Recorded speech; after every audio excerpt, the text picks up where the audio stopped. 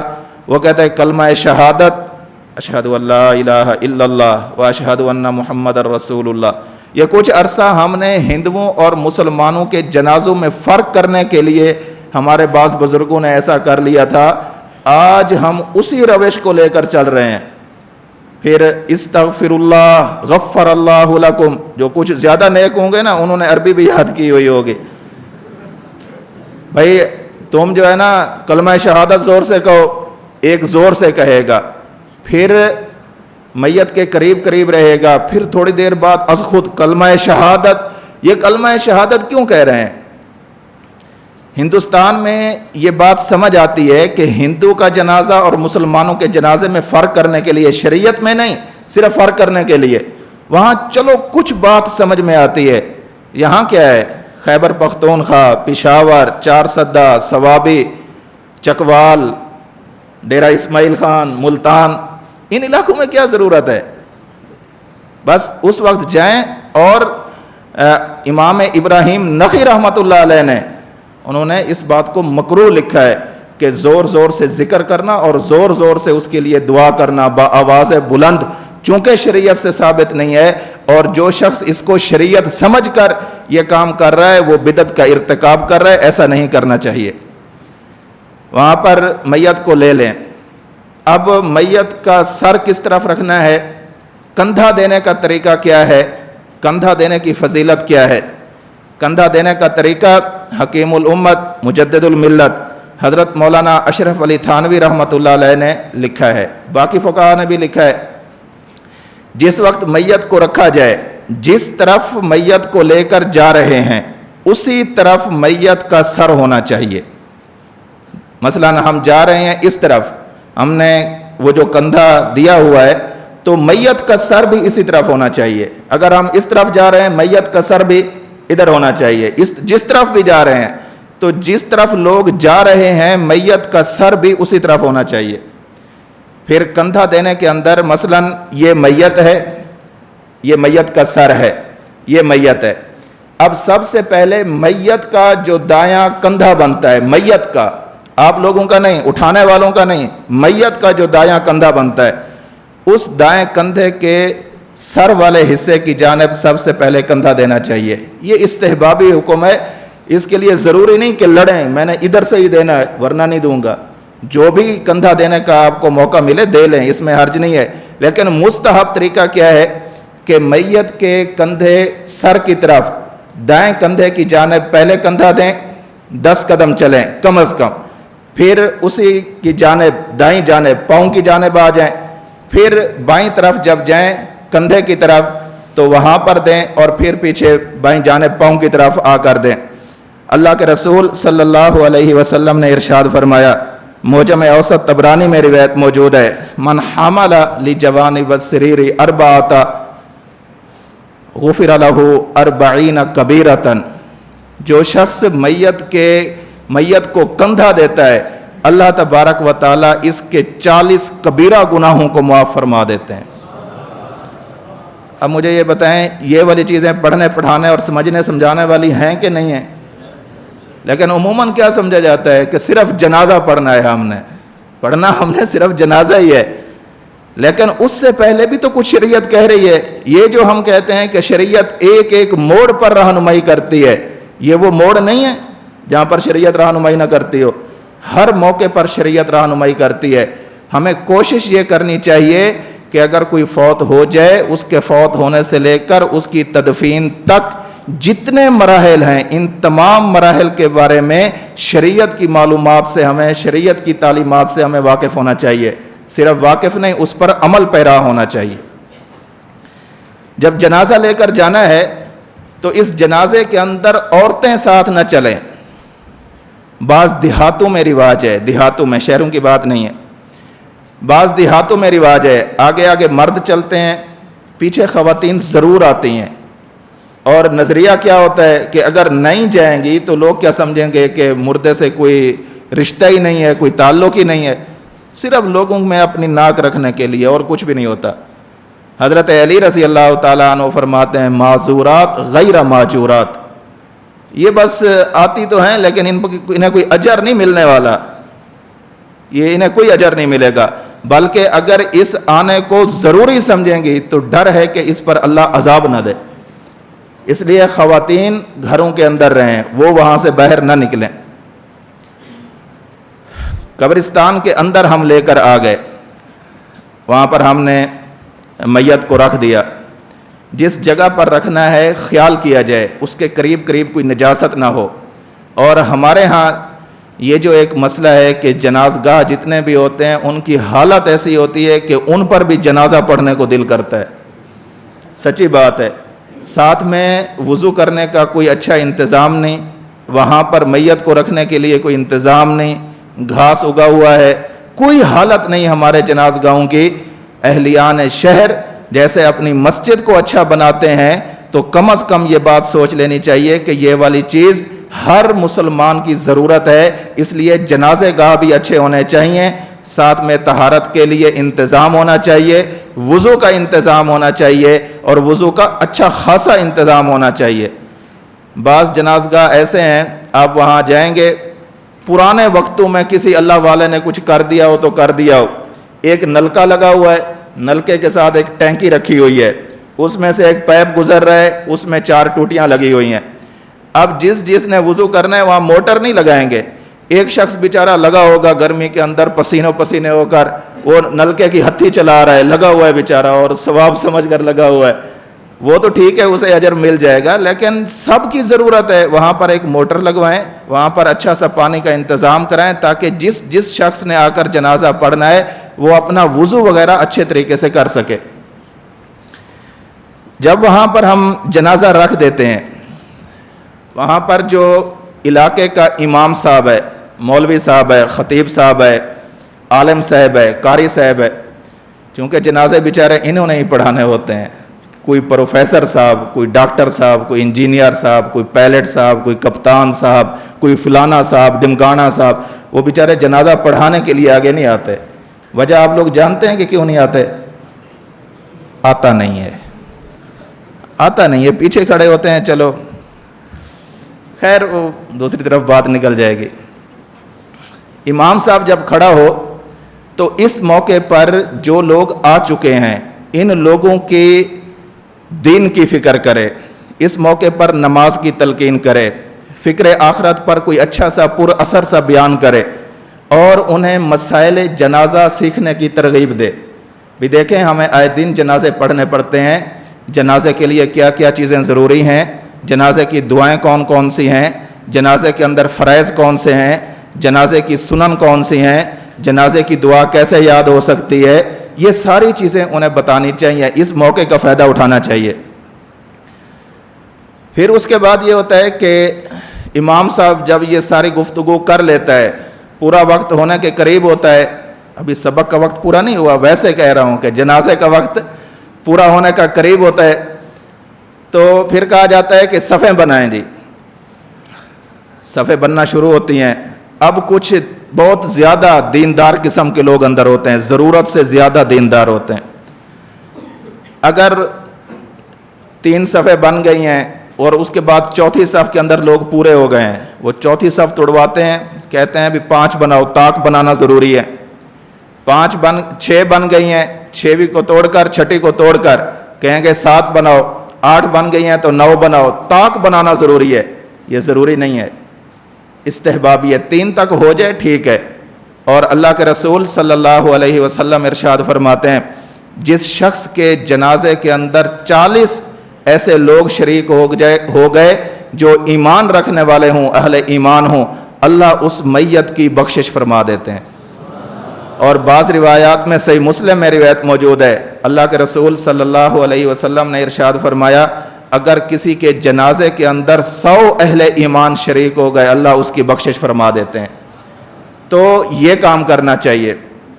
جب صفیں بن جائیں، اب یہ ہوتا ہے مولوی صاحب ٹھہرنا، 1 منٹ ٹھہرنا جی، ابھی وضو بنا رہے ہیں، مولوی صاحب بیچارہ پھر اپنی بات کو لمبا کرتا ہے، بھئی دیکھیں قبر ہے، حشر ہے، آخرت ہے، جنت ہے، جہنم ہے، پھر پوچھتا ہے ہاں بھئی سب آ گئے، جنازہ شروع کریں۔ اب جنازے کا وقت تھا 11:15، اور 11:30 پونے 12 کا وقت ہو گیا ہوتا ہے، جو ہی مولوی صاحب کہتے ہیں نا کہ چلیں صفیں بنا لیں، نیت کر لیں، تو پیچھے سے وہ آخری صف سے آواز آتی ہے، مولانا صاحب 1 منٹ، ابھی 2 آدمی آ رہے ہیں۔ مولوی صاحب بیچارے پھر رک جاتے ہیں کہ کہیں یہ لوگ ناراض نہ ہو جائیں۔ سب سے بنیادی بات یاد رکھنی چاہیے، اگر ہمارا کوئی عزیز، کوئی رشتہ دار فوت ہو جائے، ہمیں بر وقت وہاں پر پہنچنا چاہیے، اس کے جنازے سے کچھ وقت پہلے پہنچ جانا چاہیے۔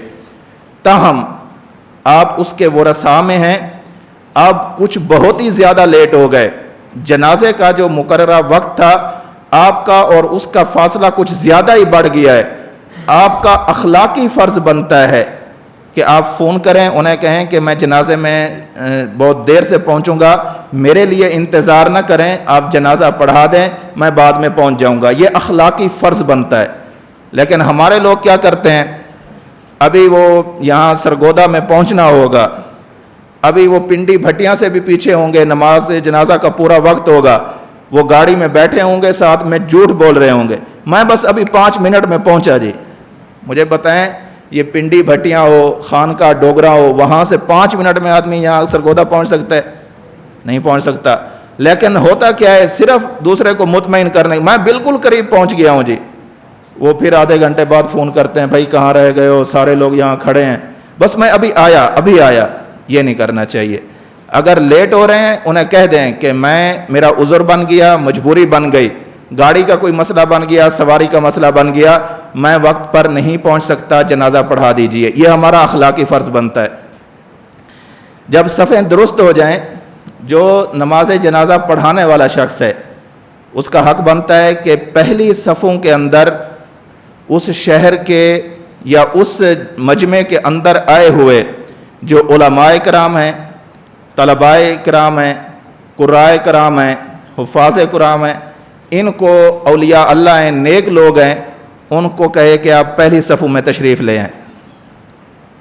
یہ کہنا یہ استحباب، یہ ضروری نہیں، اور اگر کسی بزرگ کا جنازہ ہے، پہلے سے لوگ موجود ہیں، اور ہم بھی اپنے آپ کو یہ سمجھتے رہیں چونکہ میں عالم صاحب ہوں مجھے بھی پہلی صف میں جانا چاہیے، یہ عمل درست نہیں ہے۔ اگر کچھ لوگ پہلی صفوں میں اہل علم موجود ہیں تو باقیوں کو دھکم پیل کر کے جانا ضروری بھی نہیں سمجھنا چاہیے کہ اگر میں نہ گیا تو یہ نہ ہو کہ میت کی بخشش ہی نہ ہو چونکہ میں پچھلی صف کے اندر کھڑا ہوا ہوں، یہ بھی نہیں ہونا چاہیے، بس دل سے دعا کرنی چاہیے۔ جب صفیں پوری ہو جائیں، صفوں کی گنتی کا بھی خیال کر لیا جائے۔ اب امام صاحب نے کھڑا ہونا ہے تو امام صاحب میت کے کس جانب پر کھڑا ہو؟ بہتر یہ ہے کہ جوتے اتار دینے چاہیے، بہتر یہ ہے۔ لیکن ہمارے لوگ کیا کرتے ہیں، جوتے اتارتے ہیں اور نہیں بھی اتارتے، یعنی جوتے سے پاؤں تو نکال لیتے ہیں اور اسی جوتے کو اوپر رکھ لیتے ہیں۔ ابھی تو موسم کچھ تبدیل ہو رہا ہے نا، یہ کچھ گرمی آ رہی ہے، جو سردیوں کا موسم ہوتا ہے ہر ایک نے گرم جوتا پہنا ہوتا ہے، جرابیں پہنی ہوتی ہیں، وہ پاؤں نکالتا ضرور ہے لیکن زمین پہ نہیں رکھتا، وجہ کہ 20 روپے کی جراب خراب نہ ہو، جنازہ خراب ہوتا ہے ہو جائے۔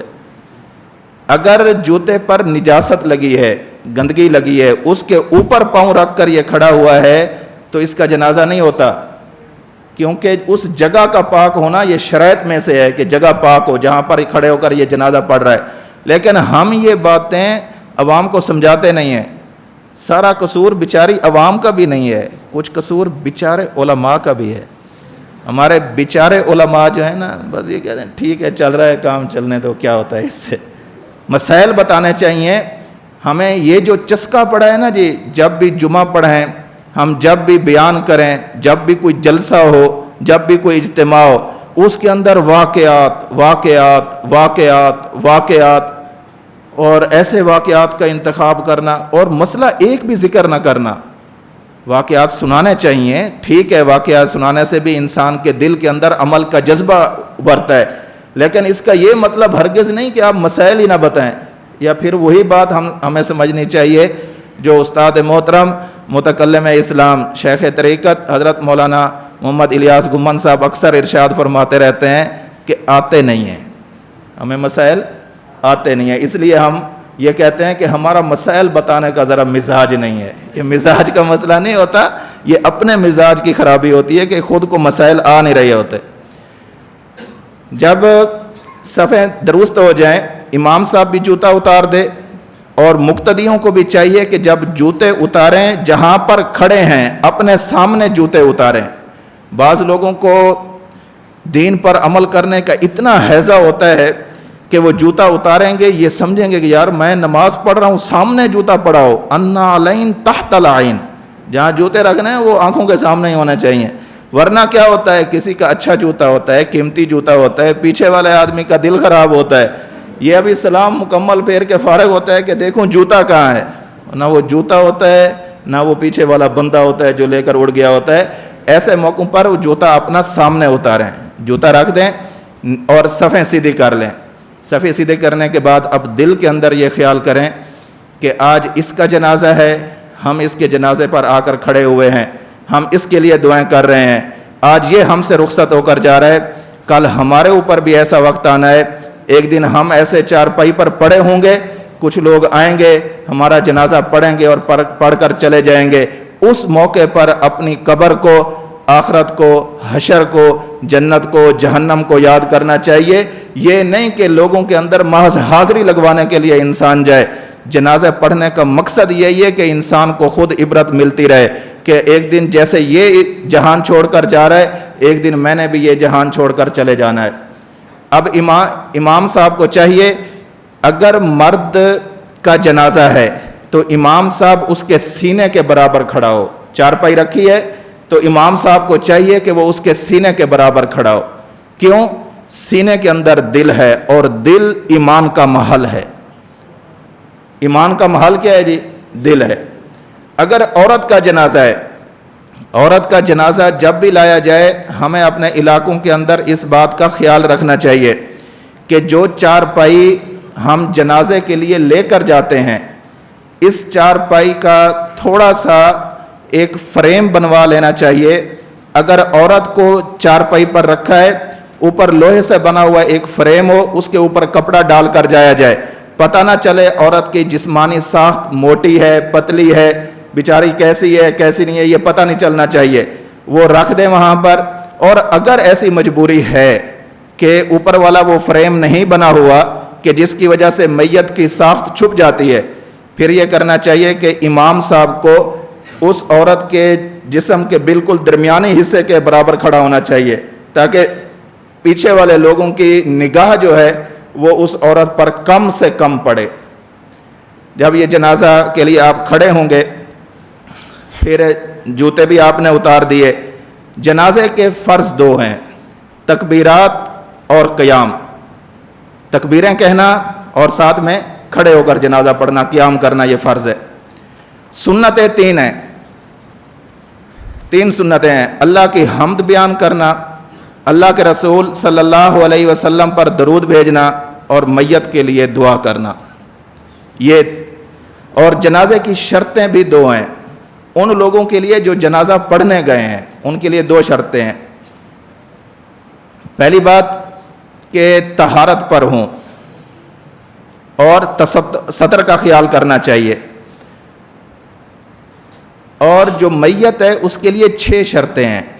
پہلی شرط مسلمان ہو، دوسری میت پاک ہو۔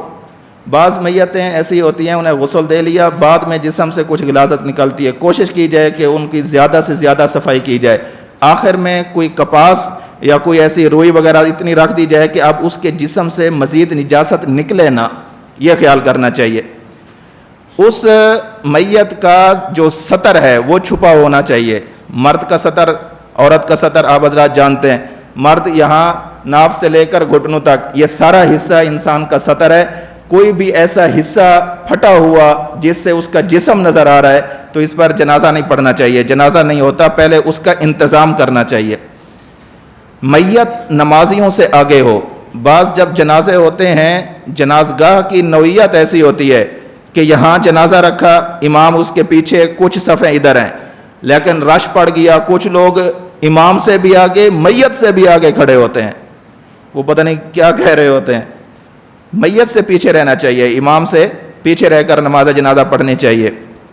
جس جگہ پر میت کو رکھا ہے وہ جگہ پاک اور صاف ہو اور میت سامنے موجود ہو۔ اس شرط کا فائدہ بالکل فعل کے آخر میں آ رہا ہے جہاں پر غائبانہ نماز جنازہ کا تذکرہ آئے گا۔ یہ شرط ہے کہ جب نماز جنازہ پڑھنی ہے تو وہ میت سامنے حاضر ہونی چاہیے۔ اس موقع پر ایک اور غلطی بھی کرتے ہیں، آپ بھی کہیں گے آج ساری غلطیاں ہی بتانی ہیں، کچھ سیدھی بات بھی بتانی ہے کہ نہیں بتانا۔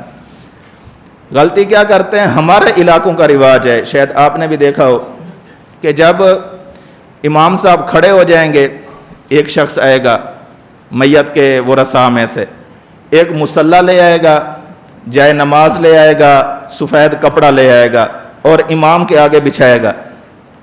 بھئی یہ کیوں کر رہے ہو؟ بس ایک رسم ہے، فضول سی رسم ہے۔ آپ مصلی دینا چاہیں مسجد کے اندر دیں، مصلی کیا ہوتا ہے، پورے صف دیں، کوئی آپ کو منع نہیں کرتا۔ آپ کسی طالب علم کو دے دیں، وہ اس کے اوپر نمازیں پڑھے، اس میں بھی کوئی حرج نہیں ہے، لیکن نماز جنازہ کے امام کے لیے مصلی کو ضروری قرار دینا یہ درست نہیں ہے۔ اب جب یہ سب کچھ ہو جائے، اب ہم نے کیا کرنا ہے، عوام سے کہنا ہے کہ نیت کر لیں۔ دیکھیں شریعت کہتی ہے،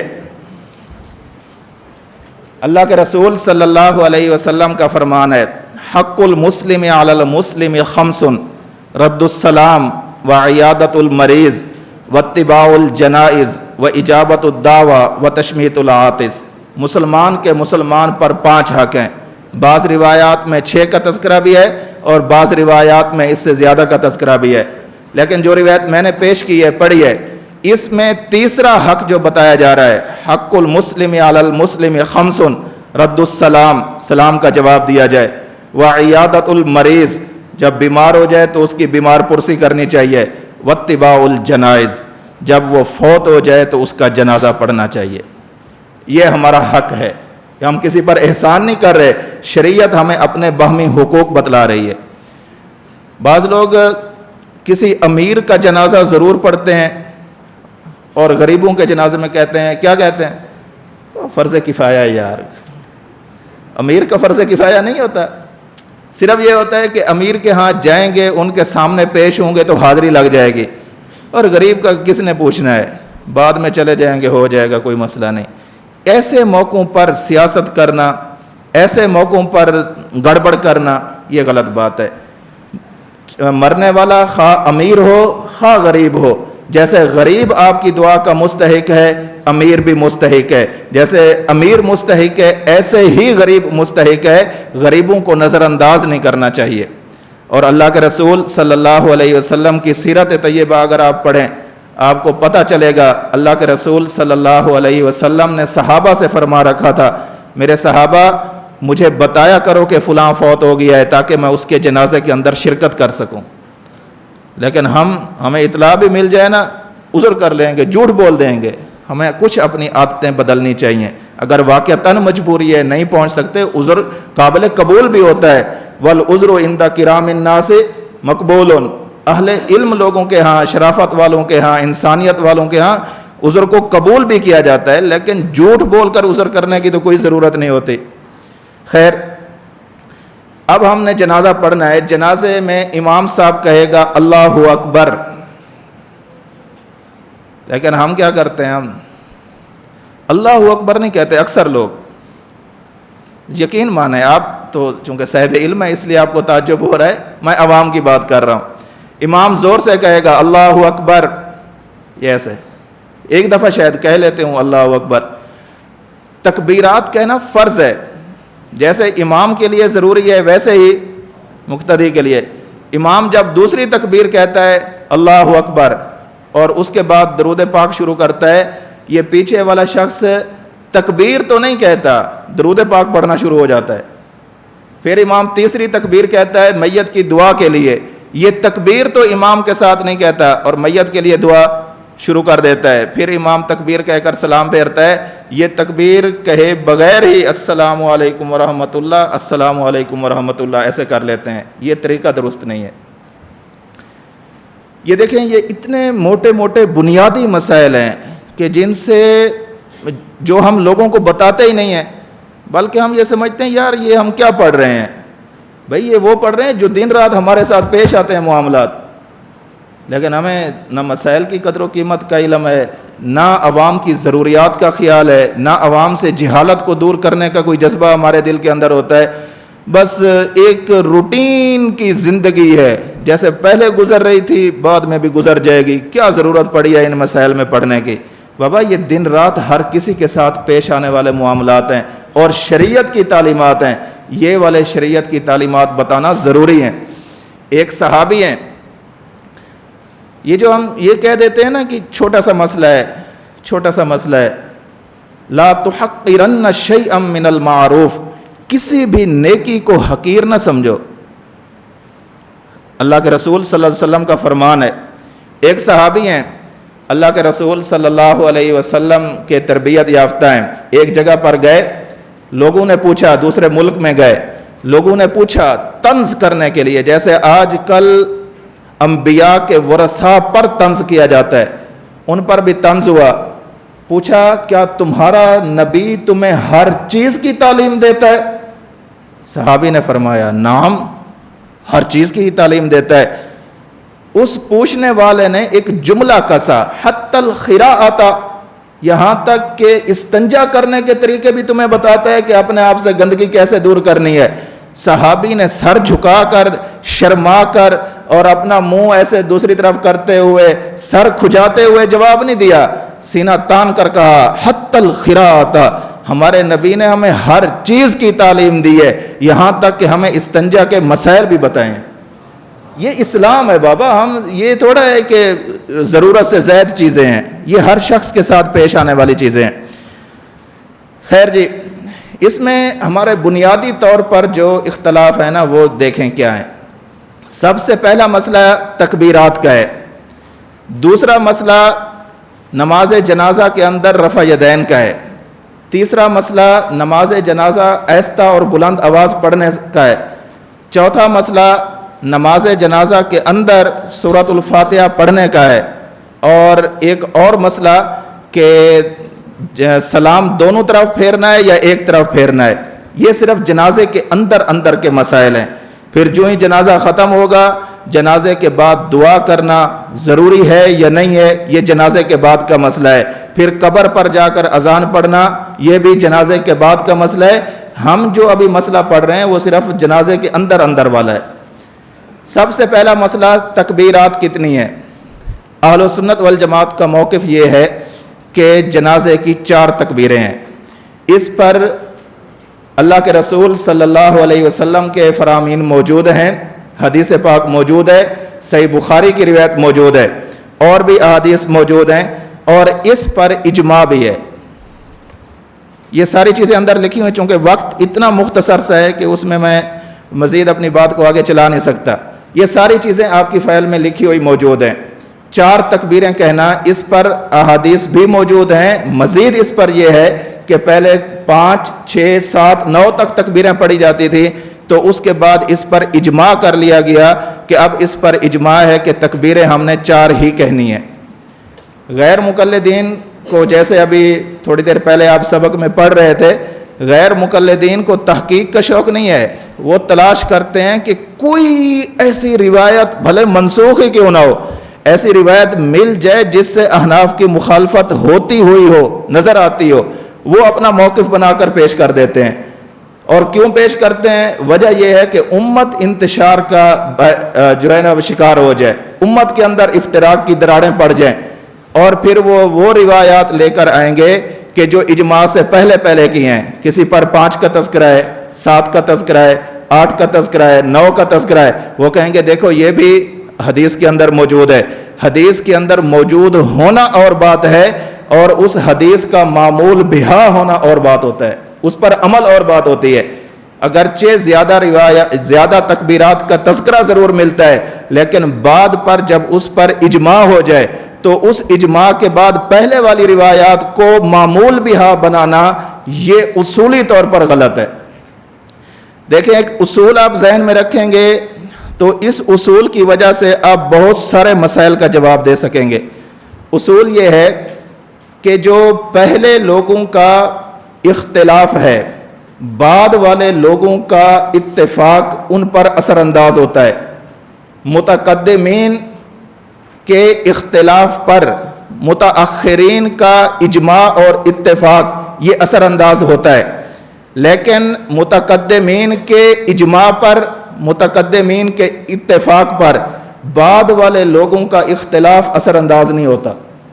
یہ حضرت تھانوی رحمۃ اللہ علیہ نے بھی لکھا ہے، یہ وہ ضابطہ ہے، پہلے تھا اختلاف لیکن بعد والے لوگوں نے اس پر اجماع کر لیا، اب اجماع کے ہوتے ہوئے بعد میں کوئی شخص اختلاف کرتا ہے تو اس اختلاف کی کوئی ویلیو نہیں ہے، کوئی حیثیت ہی نہیں ہے شریعت میں۔ خیر بہت سارے اس میں روایات موجود ہیں، ہمارا موقف یہ ہے کہ 4 تکبیریں ہیں۔ اہل بدعت غیر مقلدین ان کے ہاں دیکھیں یہاں لکھا ہوا ہے 4 سے زائد تکبیریں، کہتے ہیں آپ صلی اللہ علیہ وسلم جنازے میں 4 ہی کہتے تھے، لیکن کبھی کبھار حضور صلی اللہ علیہ وسلم 6 اور 7 بھی کہہ دیتے تھے۔ اگر آپ 4 سے زائد تکبیریں کہنا چاہیں تو کہیں، اس طرح کے ہر دعا کے بعد تکبیر کہتے جائیں۔ لوگوں کو زائد تکبیریں سن کر تعجب نہیں کرنا چاہیے کہ یہ بھی حضور صلی اللہ علیہ وسلم کی سنت ہے۔ آگے بحث آ رہی ہے فعل مرتن و ترک مرتن، یہ سنت نہیں بنتی، کبھی کر لیا کبھی چھوڑ دیا کبھی، یہ خود غیر مقلدین کا یہ موقف ہے۔ فعل مرتن و ترک اخرى، ایک مرتبہ کر لیا بعد میں چھوڑ دیا تو یہ سنت نہیں بنتی۔ الزامی طور پر تو ہم یہی کہتے ہیں، دیکھیں غیر مقلدین ہی کی اپنی عبارت موجود ہے، انہوں نے لکھا ہے البتہ جمہور علماء 4 تکبیرات ہی کے قائل ہیں، اور بعض نے اس پر اجماع کا بھی دعویٰ کیا ہے، بعض نے نہیں کیا۔ یہ جو اجماع ہے یہ صحابہ کا اجماع ہے، یہ کوئی دوسرے 2-4 لوگ اکٹھے ہو کر انہوں نے نہیں کہہ دیا کہ یہ ہمارا اجماع ہو گیا، یہ صحابہ کا اجماع ہے جو اسی فعل کے اندر موجود ہے۔ اب طریقہ دیکھیں جی، یہ جو نیچے لکھا ہوا ہے نا سیدنا عمر رضی اللہ تعالیٰ عنہ نے لوگوں کو 4 تکبیروں پر جمع کیا تھا، اس میں ذرا گڑبڑ ہے، عبارت ٹھیک لکھی ہوئی ہے، اس میں گڑبڑ نہیں، جو سمجھانے کا انداز ہے اس میں گڑبڑ ہے۔ سیدھی بات کہہ دو کہ حضرت عمر رضی اللہ تعالیٰ عنہ نے صحابہ کرام کا اس پر اجماع کرا دیا تھا۔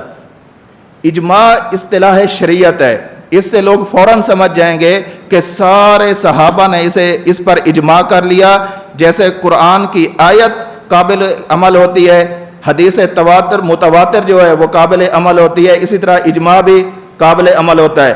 اگر یہ لفظ لکھتے کہ حضرت عمر نے اجماع کرایا ہے تو سارا بھانڈا پھوٹ جاتا، وہ ساری کلی کھل جاتی، اس لیے کہا حضرت عمر نے جمع کیا ہے تاکہ لوگ جمع کرنے، چند لوگوں کو جمع کرنے اور اجماع پر جمع کرنے کا اس فرق کو بھول جائیں۔ یہ صرف ان کی نیت کی خرابی ہے، اللہ تعالیٰ معاف فرمائے جی۔ نماز جنازہ کا طریقہ، 4 تکبیریں کہنی ہیں جی، پہلی تکبیر کے بعد اللہ کی حمد بیان کرنی ہے۔ ایک مسئلہ سن لیں اچھی طرح، اگر کوئی شخص نماز جنازہ کے اندر بطور ثنا کے، بطور دعا کے، کیونکہ جو سورۃ فاتحہ ہے یہ 2 چیزوں پر مشتمل ہے، الحمدللہ رب العالمین، اللہ کی حمد ہو رہی ہے، الرحمن الرحیم، اللہ کی ثنا ہو رہی ہے، مالک یوم الدین، اللہ کی ثنا ہو رہی ہے، یہ ساری اللہ کی ثنا ہو رہی ہے۔ آگے کیا ہے؟ ایاک نستعین اہدنا الصراط المستقیم، یہ دعا ہو رہی ہے۔ اگر کوئی شخص سورۃ فاتحہ کو نماز جنازہ کے اندر بطور اللہ کی ثنا کے پڑھتا ہے اور بطور دعا کے پڑھتا ہے تو اس کے پڑھنے کی فقہاء احناف نے بھی گنجائش رکھی ہے، سارے حوالے اس کے اندر موجود ہیں۔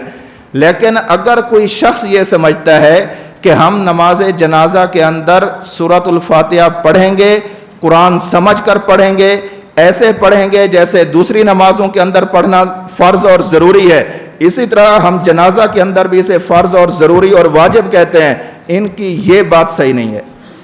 یہی بات آگے آ رہی ہے جی، دیکھیں یہاں پر چند ائمہ کے اقوال لکھے ہیں کہ جو کہتے ہیں کہ جنازہ اصل میں کیا ہے؟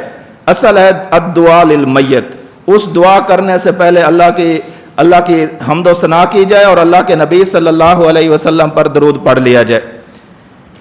ثنا اس پر بھی دیکھ لیں۔ اچھا یہ بھی یاد رکھیں کہ جب ہم نے جنازہ پڑھنا ہے اس میں ایک دعا ہم نے یاد کی ہوئی ہے، اللہم اغفر لحینا و میتنا و شاہدنا و غائبنا و صغیرنا و کبیرنا و ذکرنا و انسانا، اللہم من احییتہ منا فاحیہ علی الاسلام ومن توفیتہ منا فتوفہ علی الایمان۔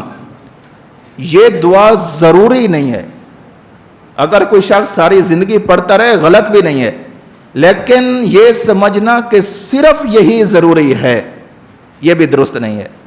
اس کے علاوہ جامع ترمذی میں، ابو داؤد میں، نسائی، ابن ماجہ میں روایت موجود ہے، اللہم عفوک، اللہم عفوک، یا اللہ معاف فرما، تیری پناہ چاہتے ہیں، تیری معافی لیتے ہیں، اتنے الفاظ بھی موجود ہیں۔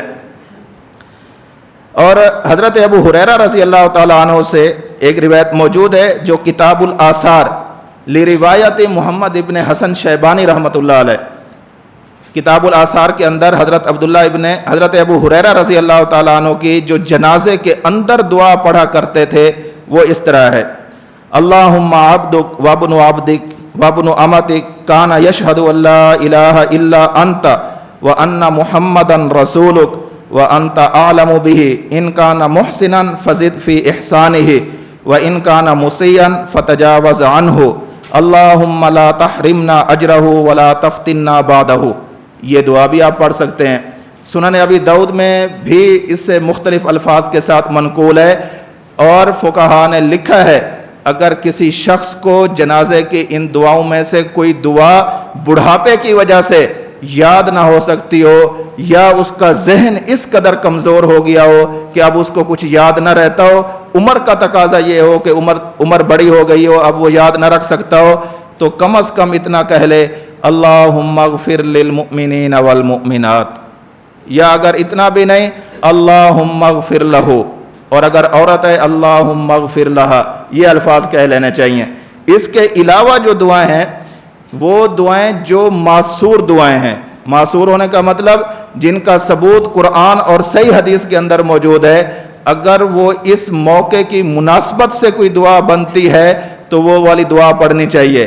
اب یہ نہ ہو کہ جنازہ ہو رہا ہو اور وہاں میت کے لیے ہم نے دعا کرنی ہے اور آپ کہہ رہے ہوں ربنا حب لنا من ازواجنا وذریاتنا قرۃ اعین وجعلنا للمتقین اماما۔ موقع محل بھی دیکھا جاتا ہے کہ دعا کون سی پڑھنی ہے۔ پہلی تکبیر کے بعد جو غیر مقلدین کا موقف ہے وہ یہ کرتے ہیں کہ تعوذ، تسمیہ، سورۃ الفاتحہ کی قرات، سورۃ الفاتحہ کے ساتھ کوئی دوسری سورت ملانا، اور نماز کی ابتدا میں ثنا پڑھنا نبی سے ثابت، اچھا یہ سارے کام کرتے ہیں، تعوذ، تسمیہ، فاتحہ، ساتھ میں ضم سورہ، ایک سورت ساتھ ملاتے ہیں۔ پھر کہتے ہیں کہ نماز کی ابتدا میں ثنا پڑھنا نبی سے ثابت نہیں بلکہ سورت فاتحہ ہی ثنا ہے۔ یہ بات تو انہیں بھی تسلیم ہے کہ سورت فاتحہ کیا ہے؟ ثنا ہے۔ اور ہمارا موقف کیا ہے کہ اگر سورت فاتحہ کو بطور ثنا کے پڑھا جائے، بطور قرات قرآن کے نہ پڑھا جائے تو ہمارے ہاں بھی درست ہے۔ آپ سوچ رہے ہوں گے کہ آخر اس کی کیا وجہ ہے؟ اس کی وجہ حدیث پاک ہے۔ حدیث پاک میں ہے، صحابی فرماتے ہیں لم یوقت لنا رسول اللہ صلی اللہ علیہ وسلم قولا ولا قراءتا، اللہ کے نبی صلی اللہ علیہ وسلم نے نماز جنازہ کے اندر ہمارے لیے کوئی مخصوص دعا کہ اس کے علاوہ نہ مانگی جا سکتی ہو ایسی متعین نہیں فرمائی، اور نہ ہی قرات قرآن متعین کیا ہے۔ جب قرات متعین نہیں ہے، قرات کو ضروری نہیں قرار دیا، اللہ کے رسول تو ضروری نہ قرار دیں، بعد میں ایک شخص کھڑا ہو کر کہے کہ اگر کوئی شخص نماز جنازہ پڑھے اور نماز جنازہ کو بغیر سورۃ فاتحہ کے پڑھے تو نماز جنازہ نہیں ہوتی، یہ اللہ کے نبی کی تعلیمات سے ٹکرانے والی بات ہے، اور ہم یہ بات قطعاً برداشت نہیں کر سکتے کہ اللہ کے نبی صلی اللہ علیہ وسلم کی مبارک تعلیمات موجود ہوں اور اس پر کوئی کمی زیادتی کی جائے، اس کے اندر کوئی تغیر، تبدل یا تحریف کی کوشش کی جائے، ہم یہ بات قطعاً برداشت نہیں کر سکتے۔ اس لیے ہم کہتے ہیں اگر کوئی شخص بضد ہے کہ وہ کہتا ہے کہ میں نے سورۃ فاتحہ پڑھنی ہے، ہم کہتے ہیں گنجائش موجود ہے. سورۃ فاتحہ کے مضامین بتا رہے ہیں کہ اس کے اندر اللہ کی ثنا بھی ہے اور اس کے اندر دعا بھی ہے. بطور ثنا کے پڑھنا چاہے تو پڑھ سکتا ہے, بطور دعا کے پڑھنا چاہے تو پڑھ سکتا ہے. لیکن اگر وہ یہ سمجھے کہ جیسے دیگر نمازوں کے اندر سورۃ الفاتحہ پڑھنا ضروری ہے, جنازہ بھی چونکہ نماز ہے اس کے اندر بھی پڑھنا ضروری ہے, تو ایسے شخص سے ہم معذرت کریں گے کہ ہم آپ کی بات کسی صورت تسلیم نہیں کر سکتے. دیکھیں جی دیکھیں, جب ہم نے ایک اور بات بھی ذہن میں رکھیں, آج ساری باتیں ذہن میں رکھنی ہیں جی. یہ بات ذہن میں رکھیں کہ جب ہم نے نماز, ہماری جتنی بھی کتب فقہ ہیں, آپ اس میں جب دیکھیں گے جنازے کے مسائل, جنازے کا طریقہ اور جنازے کے اندر پڑھی جانے والی دعائیں وغیرہ, آپ کو نظر آئے گا کہ جب ہم نے جنازہ شروع کرنا ہے تو شروع کریں گے سبحانک اللہم و بحمدک و تبارک اسمک و تعالی جدک ولا الہ غیرک. یہ دعائیں لکھی ہوئی ہیں. کسی ایک دو کتاب میں وجل ثناؤک کے الفاظ ہیں. بہتر یہ ہے کہ ثنا وہی پڑھی جائے جو عام نمازوں کے اندر پڑھی جاتی ہے. اس کے بعد درود پاک پڑھنا ہے. سب سے بہتر درود وہی ہے جو نماز والا درود ابراہیمی ہے, وہی درود پڑھنا چاہیے. ہماری اکثر کتابوں کے اندر وہی درود پاک موجود ہے. تاہم اگر کوئی دوسرا درود پڑھتا ہے, اللہم صلی علی, کیسے اللہم صلی علی محمد وعلی آل محمد کما صلیت وسلمت وبارکت ورحمت وترحمت علی ابراہیم, اگر کوئی ان الفاظ کے ساتھ پڑھتا ہے, یہ والے الفاظ بھی مختلف جگہوں پر زاد السعید کے اندر اور دیگر جگہوں پر یہ والے الفاظ بھی مل جاتے ہیں مختلف درود پاک کے اندر. اور اللہ کے رسول صلی اللہ علیہ وسلم کی اپنا یہ فرمان موجود ہے, احسنوا علی صلاتن, کہ میرے اوپر جب بھی درود پڑھو تو اچھے طریقے سے پڑھو. اگر ازرو محبت اللہ کے رسول صلی اللہ علیہ وسلم پر ایسے منقول الفاظ بھی درود پاک کے اندر شامل کر لیے جائیں تو گنجائش کی حد تک موجود ہیں, لیکن انہیں ضروری نہ سمجھا جائے. سب سے بہتر یہ ہے کہ درود وہی پڑھا جائے جو ہم نماز کے اندر پڑھتے ہیں, اور اس کے بعد پھر دعا ہے جی. سورۃ فاتحہ کو نماز جنازہ کے اندر پڑھنا, اس پر ہمارا موقف یہ لکھا ہوا ہے شرح فتح القدیر کے اندر, در مختار کے اندر, الفقہ الحنفی و عدلتی, اس کے اندر یہ لکھا ہوا ہے کہ اگر کوئی بطور ثنا کے پڑھنا چاہے, بطور دعا کے پڑھنا چاہے, گنجائش موجود ہے. لیکن غیر مقلدین وہ اس معاملے میں شدت اختیار کرتے ہیں. ویسے تو کہتے ہیں کہ قیاس نہیں کرنا چاہیے, کار شیطان ہے. قیاس کرنا کیا ہے؟ کار شیطان ہے. اب دیکھنا, غیر مقلدین کے نزدیک نماز جنازہ میں سورۃ فاتحہ پڑھنا فرض اور ضروری ہے, اس کے بغیر نماز باطل ہے. آپ نے آج تک جتنے جنازے کی نمازیں پڑھی ہیں, آپ نے, آپ کے بڑوں نے, آپ کے بھائیوں نے, قوم قبیلے برادری والوں نے, جتنے بھی مسلمانوں نے بغیر فاتحہ کے نماز پڑھی ہے, غیر مقلدین کی نگاہ کے اندر ان کی نماز باطل ہے, نماز نہیں ہوئی. ایسا جنازہ جس کے اندر سارے حنفی شریک ہوں اور وہ جنازہ پڑھ دیں, اس میں سورۃ فاتحہ نہ پڑھیں اور اٹھا کر میت کو دفنا دیں, غیر مقلدین کا نظریہ یہ ہے کہ ابھی اس کا جنازہ نہیں ہوا. سمجھ آ رہی ہے؟ آپ تو کہتے ہیں نا کوئی مسئلہ ہی نہیں ہے, یہ کوئی مسئلہ ہے پڑھنے والا, یہ مسئلہ ہے پڑھنے والا, تبھی تو پڑھا رہے ہیں جی. اب دیکھنا دلیل کیسے دیتے ہیں جی. دلیل دیکھیے جی, دعویٰ یہ ان کا مذہب ہے. پھر کہتے ہیں کہ نماز جنازہ میں پہلی تکبیر کے بعد دعائے معصورہ پڑھ کر امام اور مقتدی کو سورۃ فاتحہ پڑھنی ضروری ہے. وجہ حدیث لا صلاۃ لمن لم یقرأ بفاتحۃ الکتاب عام ہے. یہ والی جو اب تقریر شروع ہو رہی ہے نا, یہ والی حدیث عام ہے, ٹھیک ہے. اس حدیث کی اب یہ تعریف کر رہے ہیں اور اس حدیث پر یہ جو کلام کرنے لگے ہیں, کیا کہہ رہے ہیں؟ عام ہے, جو کہ ہر نماز کو شامل ہے. اگر امام یا مقتدی نماز جنازہ میں سورۃ فاتحہ نہ پڑھی تو نماز باطل ہوگی. آپ لوگ پڑھتے ہیں؟ آپ لوگوں کی نماز غیر مقلدین کے ہاں باطل ہے. ہمیں کچھ نہ کہیں, ان سے پوچھیں جو آپ کو نماز کے بارے میں فتوے لگا رہے ہیں. ایک فتاوی علماء حدیث میں ہے, نماز جنازہ کی نماز میں سورۃ فاتحہ کا پڑھنا, آگے کیا لفظ لکھا ہوا ہے جی؟ فرض ہے. جیسے اور نمازوں میں، یہ جیسے اور نمازوں میں جو کیا جا رہا ہے نا جی، یہ کون سا کام کیا جا رہا ہے؟ علامہ صاحب لکھتے ہیں جی، علامہ صاحب وحید الزمان صاحب غیر مقلد، وہ کہتے ہیں قرأت فاتحہ کو جنازہ کا رکن کہا گیا ہے۔ رکن کے بغیر کوئی چیز پوری ہوتی ہے نہیں جی۔ یہ آگے سارے انہی کے حوالے لکھے ہوئے ہیں جی، ہمارے دلائل آ رہے ہیں، ان پورے دلائل کا خلاصہ ذکر کرتا ہوں۔ ہمارے ہاں اگر کوئی شخص سورۃ فاتحہ پڑھتا ہے اور اس کو بطور ثنا کے پڑھتا ہے، ہمارا مذہب کھلا سا یہ ہے، کھلی سی بات ہے، کوئی ڈھکی چھپی بات نہیں، ہماری کتابوں کے اندر چھپی ہوئی موجود ہے کہ جس کے اندر یہ بات موجود ہے، اگر کوئی شخص سورۃ فاتحہ بطور ثنا کے یا بطور دعا کے پڑھنا چاہے تو نماز جنازہ اس کے ساتھ پڑھنا درست ہے۔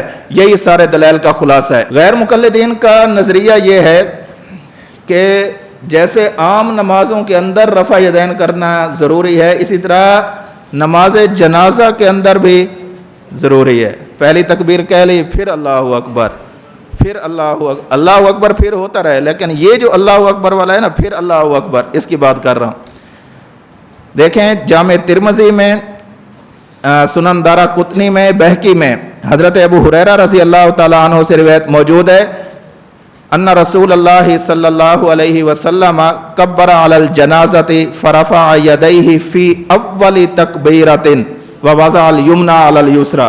پہلی تکبیر کے وقت اللہ کے رسول صلی اللہ علیہ وسلم نے تکبیر تحریمہ کے وقت رفع یدین کیا، اس کے بعد نہیں کیا۔ حضرت عبداللہ ابن عباس رضی اللہ تعالی عنہ سے سنن دارقطنی میں روایت موجود ہے، ان رسول اللہ صلی اللہ علیہ وسلم یرفع یدیہ علی الجنازۃ فی اول تکبیرۃ ثم لا یعود۔ اس کے بعد اللہ کے رسول صلی اللہ علیہ وسلم مکمل جنازے کے اندر دوبارہ رفع یدین نہیں کرتے تھے جی۔ اسی طرح مصنف عبدالرزاق میں بھی ہے، اور مزے کی بات یہ ہے جناب، علماء کرام، اہل علم طبقہ، طلباء کرام، مزے کی بات یہ ہے، خود غیر مقلدین کے مذہبی پیشوا علامہ وحید الزمان صاحب نے نزول الابرار میں بھی یہی بات لکھی ہے، ولا یرفع یدیہ الا فی التکبیرۃ الاول، کہ پہلی تکبیر کے بعد دوبارہ رفع یدین نہیں کرنا۔ جی بھائی، غیر مقلدین کے شبہات ہیں، ان سب شبہات کا خلاصہ کہ بعض روایات میں یہ ملتا ہے، بعض روایات میں کہ بعض صحابہ کرام نے نماز جنازہ کے اندر سورۃ فاتحہ پڑھی ہے۔ ان جتنے بھی یہاں پر انہوں نے شبہات پیش کرنے نا، ان کا مابہل اشتراک بتا رہا ہوں۔ سب کا خلاصہ کیا ہے کہ بعضی روایات ایسی موجود ہیں کہ جن روایات کے اندر یہ معلوم ہوتا ہے کہ اللہ کے نبی کے صحابہ جب جنازہ پڑھا کرتے تو اس کے اندر سورۃ فاتحہ پڑھا کرتے تھے۔ ہم کہتے ہیں کہ اس کا سادہ سا جواب یہ ہے کہ یہ جو پڑھا کرتے تھے یہ بطور ثنا کے پڑھا کرتے تھے، اور بطور ثنا کے پڑھنا ہم بھی مانتے ہیں۔ اگر صحابہ کرام اس کو قرأت قرآن کی وجہ سے پڑھتے تھے تو وہ آپ ثابت کر رہے ہیں، قرأت قرآن کی وجہ سے ہو نہیں سکتا، کیونکہ پیچھے اللہ کے رسول صلی اللہ علیہ وسلم کے بارے میں صحابہ یہی فرما رہے ہیں، لم یوقت لنا رسول اللہ صلی اللہ علیہ وسلم قولا ولا قراءۃ، اللہ کے رسول نے نہ کوئی بات، نہ کوئی دعا، نہ ہی قرأت متعین کی ہے۔ جب کوئی متعین ہی نہیں تھی تو پھر اس کو متعین کرنا کیسے درست ہو سکتا ہے؟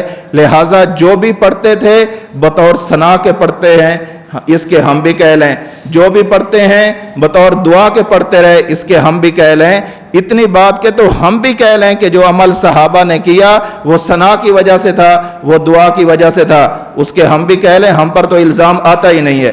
لیکن آپ یہ جو کہتے تھے نا کہ یہ پڑھنا فرض ہے، یہ پڑھنا رکن ہے، یہ پڑھنا واجب ہے، یہ پڑھنا ضروری ہے، اس کے الفاظ ذخیرہ یا حدیث میں نہیں ہے۔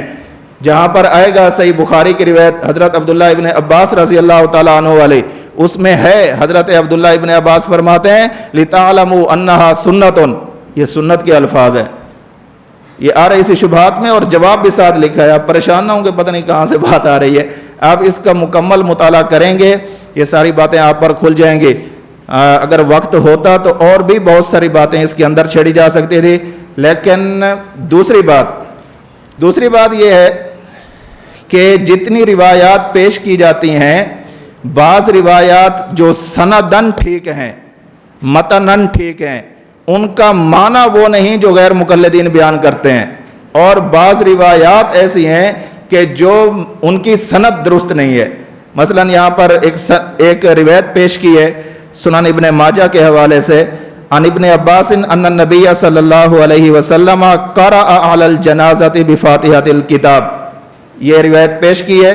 اس کی جو سند ہے یہ سند کمزور ہے جی، کمزور سند تو کم از کم پیش نہیں کرنی چاہیے، جنازہ پڑھنا ہے آخر، کوئی تگڑی قسم کی مضبوط قسم کی سند لائیں، اور سند لے بھی آئیں گے اس کا محمل بھی ہم بتا رہے ہیں، آپ بخاری سے لائیں، مسلم سے لائیں، جامع ترمذی، ابو داؤد، نسائی، ابن ماجہ، صحاح ستہ سے لائیں، یا ان سے بھی جو ان کے اساتذہ تھے ان کی حدیثیں بھی لے آئیں، ہم سب کا ایک ہی جواب دیتے ہیں کہ اس کے اندر فرضیت اور وجوب کا کوئی تذکرہ نہیں ہے، زیادہ سے زیادہ سنت کا تذکرہ ہے، اور سنت بمانی ایک طریقہ ہے۔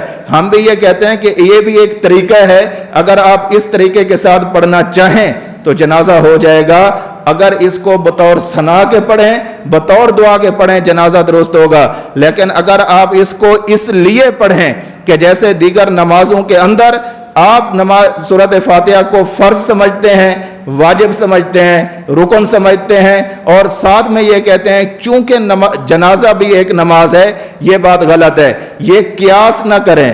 دیکھیں جب عام نمازیں پڑھی جاتی ہیں، عام نمازوں کے اندر اس کے لیے اذان دی جاتی ہے نہیں دی جاتی؟ جنازہ کے لیے تو عام نمازوں کی طرح تو نہ ہو، عام نمازوں کے اوقات مقرر ہیں، فجر کا یہ وقت ہے، ظہر، عصر، مغرب، عشاء، ان کے اوقات متعین ہیں۔ جنازے کا کون سا وقت متعین ہے؟ کوئی بھی نہیں ہے۔ تو یہ نہ کہیں کہ یہ دیگر نمازوں کی طرح ہے۔ پھر نماز کو، خود نماز کو دیکھ لیں، نماز کے لیے اقامت کہی جاتی ہے کہ نہیں کہی جاتی؟ اور جنازے کے لیے تو عام نمازوں کی طرح تو نہ ہوئی۔ نماز کے اندر رکوع، سجدہ، تشہد کیا جاتا ہے، اس جنازے کے اندر کیا جاتا ہے، تو عام نمازوں کی طرح کیسے نماز ہوئی؟ بابا یہ صورتاً یہ ہے کہ جیسے نماز کے لیے وضو کیا جاتا ہے، جنازے کے لیے بھی وضو کیا جاتا ہے، جیسے نماز کے لیے قیام ضروری ہے، اس کے لیے بھی قیام ضروری ہے، جیسے عام نمازوں کے لیے جماعت ضروری ہے، ایک امام ہوتا ہے، پیچھے اس کے مقتدی کھڑے ہوتے ہیں، ایسے ہی جنازے کے لیے ہے کہ ایک امام ہوتا ہے، پیچھے کچھ مقتدی کھڑے ہوتے ہیں، صرف صورتاً تو کچھ نہ کچھ اس کے ساتھ ملتی ہے، لیکن یہ سمجھنا چونکہ یہ دیگر نمازوں کی طرح ایک نماز ہے، جیسے دیگر نمازوں میں سورۃ الفاتحہ پڑھنا ضروری ہے، اس میں بھی ضروری ہے، یہ بات غلط ہے۔ ایک بات رہ جائے گی جی، وہ ہے غائبانہ نماز جنازہ۔ یہ باقی ان کے شبہات اور مفصل جوابات، ان کی ساری یہ باتیں یہاں پر لکھی ہوئی ہیں جی۔ غائبانہ دوسری تکبیر کے بعد درود پڑھ لیں، اگر بالغ مرد ہے تو یہ دعا پڑھیں، لڑکا ہے تو یہ پڑھیں، لڑکی ہے تو یہ پڑھیں۔ پھر جنازہ جی تکبیر کے بعد درود شریف پڑھیں گے، یہ ساری چیزیں ہو گئیں۔ چوتھی تکبیر کے بعد آخری بات جی، چوتھی تکبیر کے بعد کیا کرنا ہے؟ دونوں طرف سلام پھیرنا ہے۔ کس طرف؟ بعض لوگ ہوتے ہیں بڑے اللہ والے ہوتے ہیں، نماز جنازہ پڑھ رہے ہوتے ہیں، کن اکھیوں سے دیکھ رہے ہوتے ہیں کہ دوسرا کیا کر رہا ہے، ایسے نا، وہ جب کہتے ہیں السلام علیکم ورحمۃ اللہ تو ایک ہاتھ چھوڑ دیتے ہیں، پھر وہ کہتا ہے السلام، امام کہتا ہے تو دوسرا ہاتھ چھوڑ دیتے ہیں، ایسے نہیں ہوتا، دونوں طرف سلام پھر جائے پھر ہاتھ چھوڑنے ہیں، ٹھیک ہے۔ اور غیر مقلدین کا موقف یہ ہے کہ جنازے کے اندر ایک طرف سلام پھیرا جائے گا، ہم نے یہاں پر روایت درج کر دی ہے جس کے اندر موجود ہے کہ جنازے کے جب سلام پھیرا جائے تو دونوں جانب پھیرا جائے، مسجد کے اندر بغیر کسی عذر کے نہیں پڑھنی چاہیے۔ غائبانہ نماز جنازہ، اس پر موٹی سی صرف 1 منٹ کی بات کہتا ہوں۔